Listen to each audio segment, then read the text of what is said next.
V obci Košeca sa pred rokmi rozhodli, že budú dvakrát do roka organizovať odber krvi.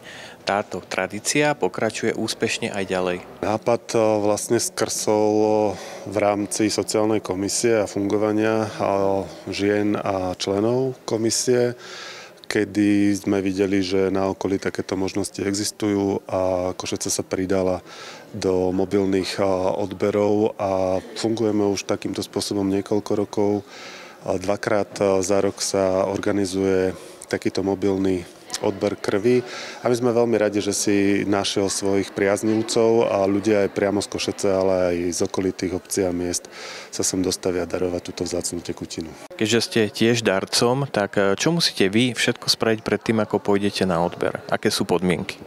Hlavne si treba dávať pozor ráno, čo človek je, aby nejedol nejaké mliečne výrobky. Samozrejme treba byť zdravý, žiadna nádcha alebo nejaká chrípka alebo nejaké iné choroby jednoducho sa nemajú radi s darovaním krvi. Takže pokiaľ sa človek cíti zdravý a spĺňa podmienky, ktoré sú jasne dané pravidlami pri darovaní krvi, tak môže ísť darovať krv raz za 3 mesiace. Snažíme sa prostredníctvom sociálnej komisie a aj nášho rozpočtu obecného za podpory poslancov obecného zastupiteľstva dať ľuďom nejaké darčeky. V tomto prípade tento rok opäť poukážka na nákup potravín v hodnote 15 € a dostanú aj malú pamiatku v podobe pera v dnešnom odbere. Plánovaný odber bol ohrozený z dôvodu nedostatku zdravotníckeho personálu a presunuli nám termín na 25.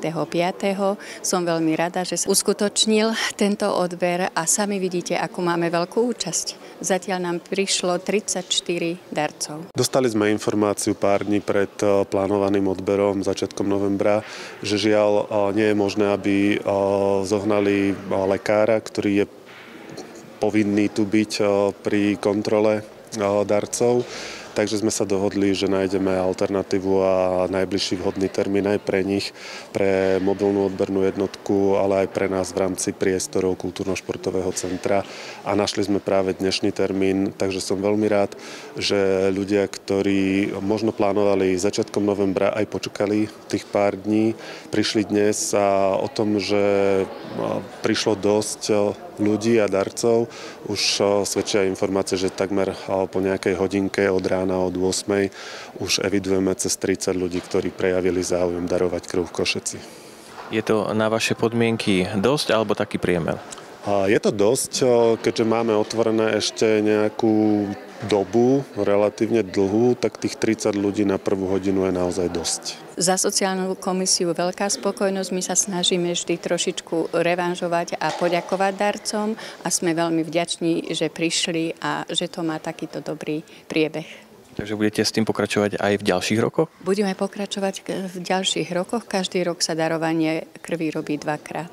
Chcel by som týmto spôsobom taktiež poďakovať členkám sociálnej komisie, ktoré sa opäť pripravili a zabezpečili všetko nevyhnutné preto, aby sa tu darcovia cítili príjemne a odchádzali aj s nejakým darčekom.